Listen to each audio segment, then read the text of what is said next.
Welcome to the Old Time Radio Westerns. I'm your host, Andrew Rines, and let's get into this episode. This episode is going to be Have Gun Will Travel. Original air date's August 28th, 1960, and the title is For the Birds. Hope you enjoy.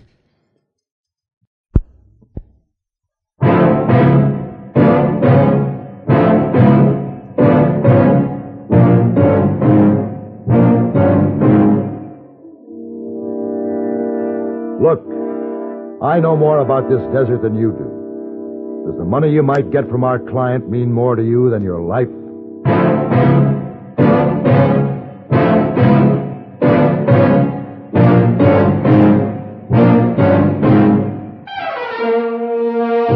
Have Gun Will Travel. Starring Mr. John Daner as Paladin. San Francisco, 1875. The Carlton Hotel, headquarters of the man called Paladin.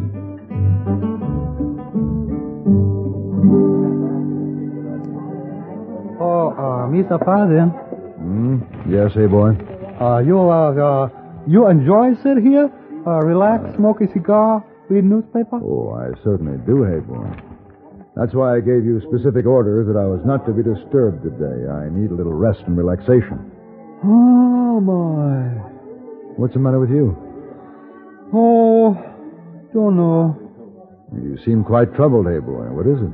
Oh, don't know. Business condition, maybe? Oh, I see, yes.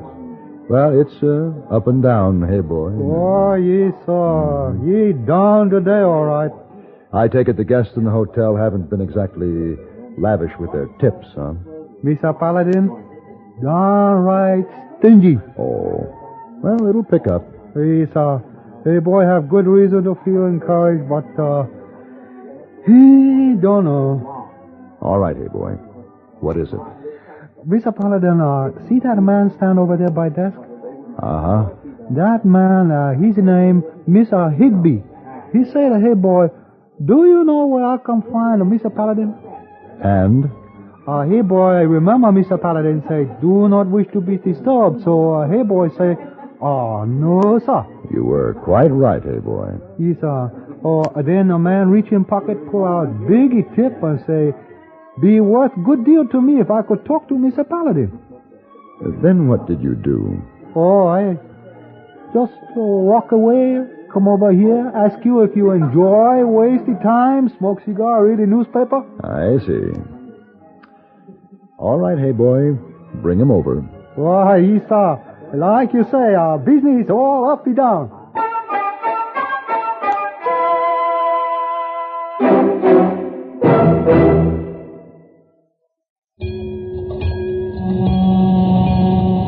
That's a warning signal for all drivers.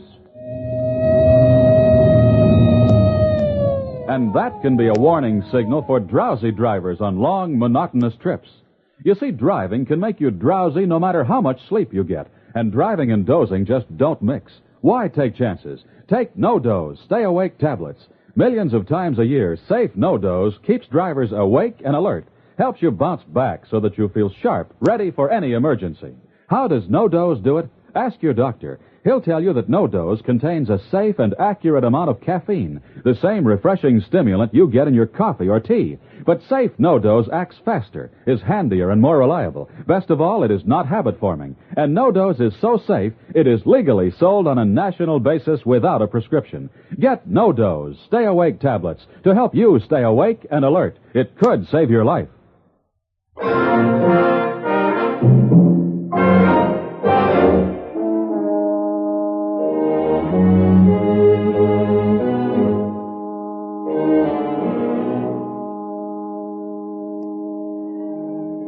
And now, Mr. Higby, what can I do for you? Do you know the name Solomon Fisk Bibber? Of course. And when you hear that name, what do you think? You really want to know? Well, naturally, the first thing that comes to anyone's mind in connection with that name is wealth. Fabulous wealth. Well, the way I put it, Mr. Higby, is filthy rich, and I mean filthy. Sir? Well, I can never seem to forget that he got the start on that fortune of his by profiteering during the war. Oh, come now, that's neither here nor there. Well, it is to me. But Anyway, what about Solomon Fisk Bibber? Well, I've been on a rather interesting assignment with that gentleman. I've just arrived here from the Orient on the steamer Prospero. Oh, the Prospero docked this morning, didn't she? Yes. Yeah. Carrying in her holds the treasure it took me the better part of a year to search out on an unlimited expense account, you understand. Yes, of course. Pavo Cristati. Pavo Cristati. Peafowls, to be exact. A pair, a peacock and a peahen. Oh, and what beauties. An extremely rare species from Ceylon. Oh, you're an ornithologist, eh, Mr. Higby? Not exactly. Let's say I'm an opportunist. The peafowls will cost my client, Mr. Bibber, a pretty penny, but he wants what he wants. Well, what does he want with a couple of peafowls? Oh, just another costly item to enhance the magnificence of his estate on the Hudson. The peacocks will add a decorative touch to his terrace. Sounds nice. Now, what did you want to see me about? Sir, I would like to hire you to ensure that this treasure gets safely across the country. Well, why do you need help getting 2 birds to New York? My dear man, obviously you're not aware of the great value of these particular birds. Now, there are many collectors of the rare, the precious, and the unusual who would be only too glad to intercept them en route. Why, they're worth a king's ransom. Will you accept the job? No. No. No, thank you. I don't want to work for Solomon Fisk Bibber. I assure you it'll be well worth your while. I don't want his money. Mr. Paladin, I'm just a businessman like yourself, although obviously not so fastidious. But this is very important to me. Well, if you won't help me across the country, will you please give me protection when I move the birds from the docks to the train? For a satisfactory fee, of course. Our waterfront is a bit terrifying, isn't it? Yes. All right, Mr. Higby, I'll lend a hand to another businessman. But remember, only from the docks to the train.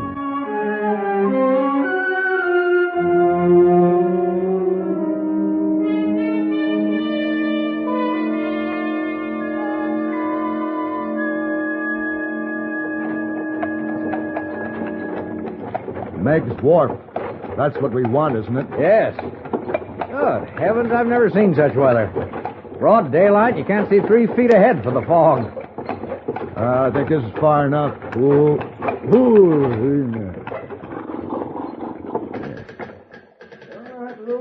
Sounds like they're unloading now. All right, come on. We'll walk over where we can watch. Right you are. You'll recognize your crate, won't you? Oh, by all means.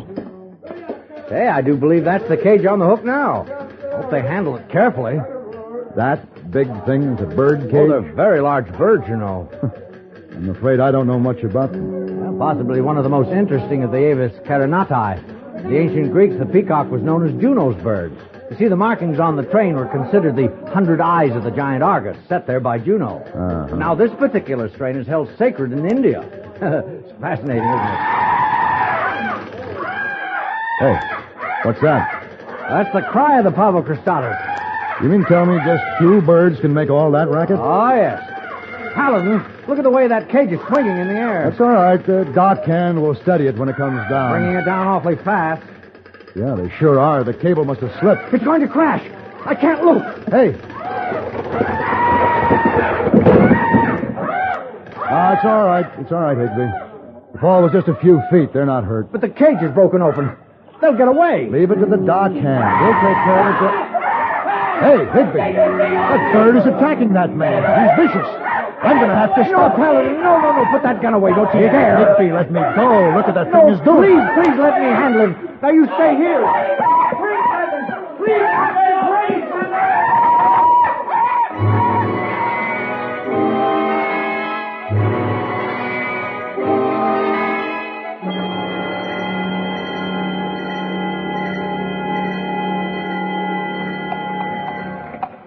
Oh, thank heavens they're safe. How fortunate. And he only lost 2 train feathers. Yeah. But that dock hand nearly lost 2 eyes. So that's a peacock, huh? Are they always like that? Mean and loud? It's hard to say. They're very unpredictable. Higby, I've changed my mind. I'm going with you. Fine. I hoped you would. Yeah. I'm going to make sure that Solomon Fisk Bibber gets his Pavo Cristati. He deserves them.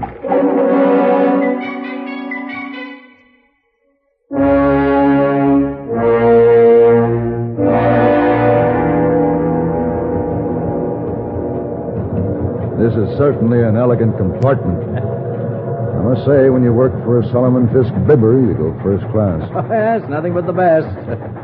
Well, now that I've convinced myself this is a worthy project, I'm glad I came along. I can use some easy money. Why, we seem to be stopping. I wonder why. We're coming to a town. But I don't believe it's a scheduled stop for this express train. Oh, somebody's at the door. Yeah, I'll get it. Yes? You Higby? No, that's Mr. Higby. Conductor, we were wondering why the train's stopping. 'Cause this train don't carry no doctor, that's why. Doctor, is somebody ill? Yeah, one of my freight crew. He come out second best in a set-to with one of them misbegotten birds riding up there. This man I paid to feed them? Yeah, they finished their breakfast and they started in on him. Oh, dear. Well, now what arrangements can I make to see that they're cared for? Now, Mr. Higby, if them birds is going to eat, you're going to feed them yourself. There ain't nobody in this whole train'll go within breaking distance of the critters. Well, how can I manage that? Well, I guess you'll have to ride the freight car with them. This express ain't making mealtime stops for them fiendish things. You mean we ride to New York in the freight car? Yeah. And another thing, you keep them fool things quiet. Folks in the first two cars set up all last night with loaded rifles, thinking the Comanches were closing in. Now you keep them quiet or off they go.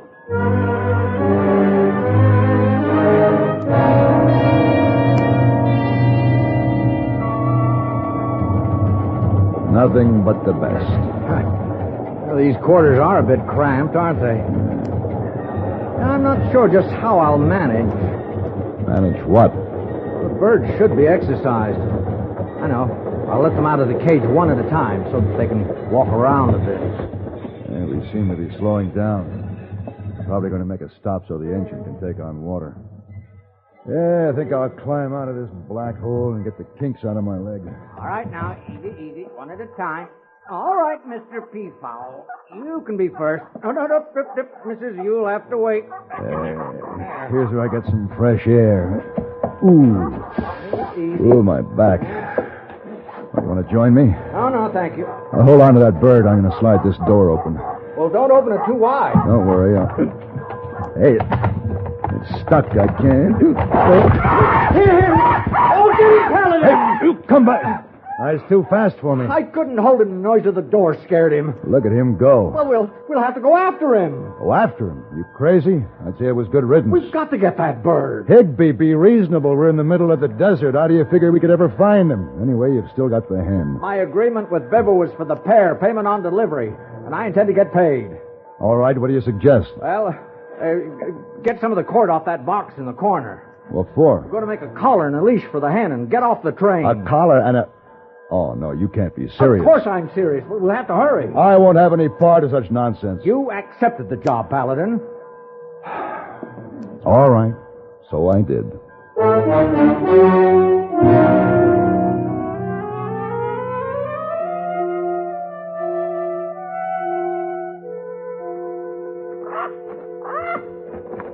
I've done some fool things in my time, but this beats all.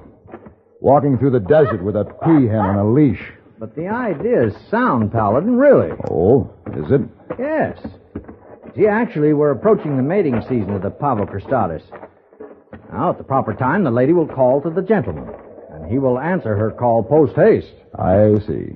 In other words, we've only to stay somewhere in the vicinity of Mr. Peafowl, and in due time, he'll come back to us. But this is a big desert, Mr. Higby. You don't know how far he's gone. The mating cry of the peahen can be heard for many miles. I can believe that.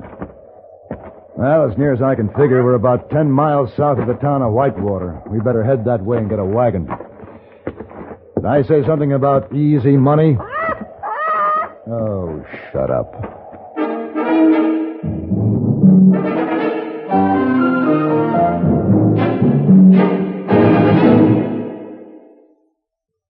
And now, here are Edgar Bergen and Charlie McCarthy. Bergen, why did you stop the car here? I want to talk to that farmer. Oh, mister. Oh, you call me? Why, it's Mortimer Snerd. Oh, where? Oh, that's me. Are there any General Motors dealers around here? No. No, but we got some Chevrolet, Pontiac, Oldsmobile, Buick, and Cadillac dealers, though. And some Chevy and GMC truck dealers, too. Well, Mortimer, those are all General Motors dealers. Oh, what do you want to see them all for? Well, I only want to see one for Guardian maintenance. Do they make that car, too? No, that's a service that's available only at General Motors dealers' service departments. Oh, I see. Yes. And right now, they're featuring complete lubrications, quality appearance services, brake adjustments, and front-end inspections. It's quality work performed by GM-trained servicemen at a fair price. Well, that makes good sense even to me.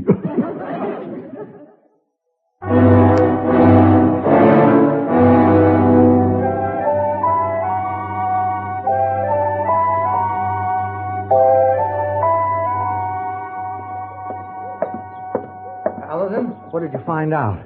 We can get a wagon, all right, but the only way we can travel through that stretch of desert is in a wagon train with a cavalry escort. Well, why is that? Army order. Seems there's been an Indian uprising. Oh. Well, what do we do? Well, they're making up a train now. We can join it, all right, but I think our best bet is to take that fool peahen and try to make it back the other direction to the nearest railroad station. No, Paladin. No, that peacock's somewhere out on that desert. We've got to find him. Look, Higby, I know more about this than you do. Does the money you might get from Solomon Fist Bibber mean more to you than your life? It isn't that, Paladin. It's a matter of business ethics with me. I gave my word, and I intend to keep it. Yep. I see what you mean. Well, come on. But that thing goes in a crate.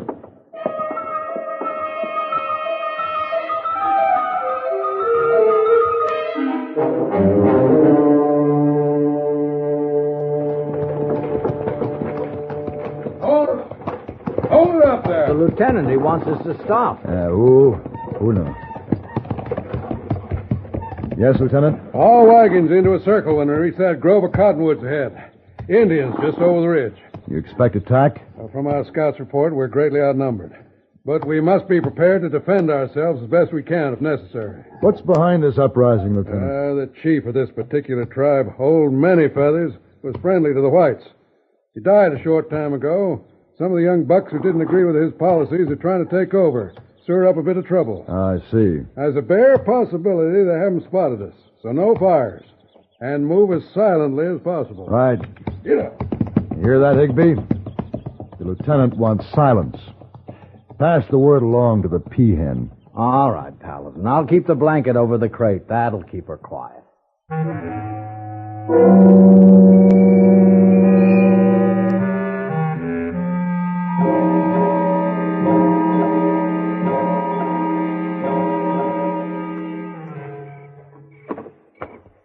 Higby.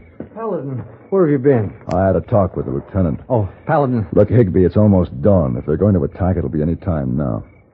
That rifle you were issued, you have it handy? Yes. Good. Paladin. Huh? Look up there on the top of that tallest cottonwood tree. Oh, no. How'd she get up there? Oh, she flew out of the crate when I opened it to feed her. Went right for that spot, and she's been roosting there ever since. What is that? What's that noise? It's a bird, Lieutenant. A what? A bird in the top of that tree. I never heard a bird that sounded like that.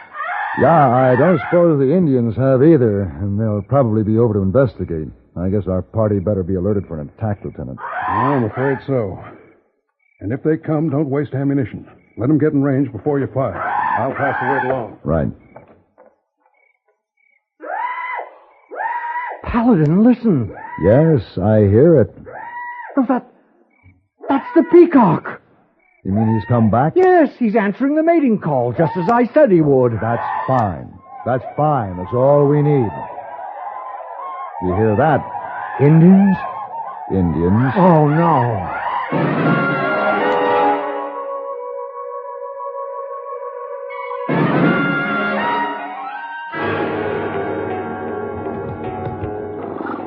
Paladin, I've been fighting Indians for 15 years, and I've never seen the like. Here they come tearing down that slope. They must have outnumbered us 20 to 1. They get down to that clearing, stop, and without firing a single shot, ride on back up the hill. I tell you, it's got me baffled. Well, it had me baffled too, Lieutenant, but I believe I have it figured. Yeah? Yes, it was our advance force that turned them back. What? The Peacock. That silly bird who was strutting back and forth down there in the clearing? A pretty spectacular bird, you'll have to admit. Yeah, all those feathers. Uh-huh. Many feathers.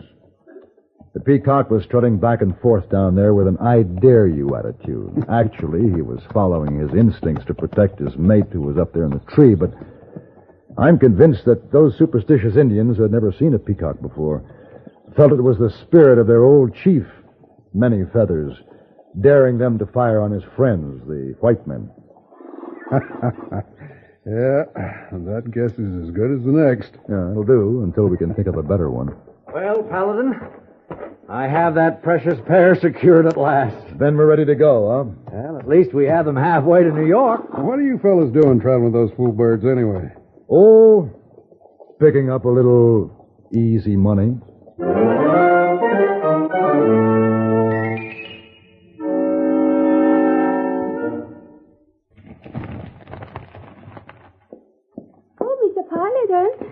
Don't you want to go downstairs in lobby to read newspaper?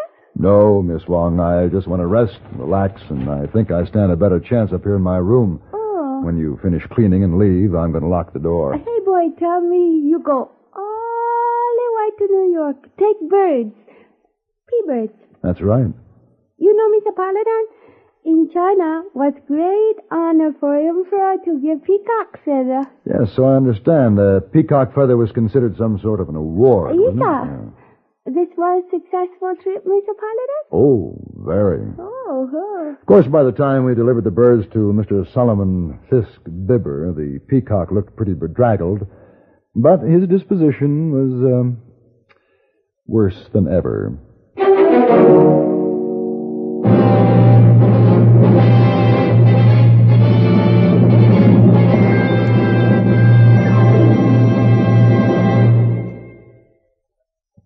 Pepsi-Cola refreshes without filling. Why? Because it's truly light. Charlie, you're forgetting something. Wait, Kay, there's more. Yes, ice-cold Pepsi is the delicious refreshment that goes great at a picnic or a party. But, Charlie... And Pepsi goes fast.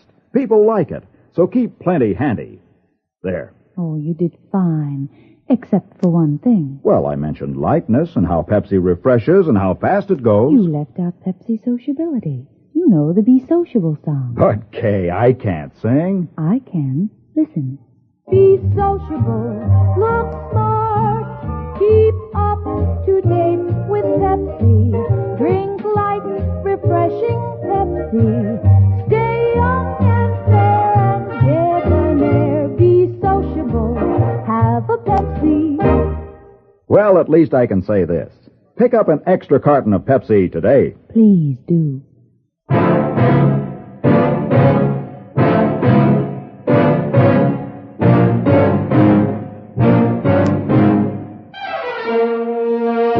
Have Gun Will Travel. Created by Herb Meadow and Sam Rolfe, is produced and directed in Hollywood by Frank Paris and stars John Daner as Paladin, with Ben Wright as Hey Boy and Virginia Gregg as Miss Wong. Tonight's story was specially written for Have Gun Will Travel by Ann Dowd. Featured in the cast were Bartlett Robinson, Frank Cady, and Joseph Kearns. This is Hugh Douglas inviting you to join us again next week when CBS Radio presents Have Gun Will Travel.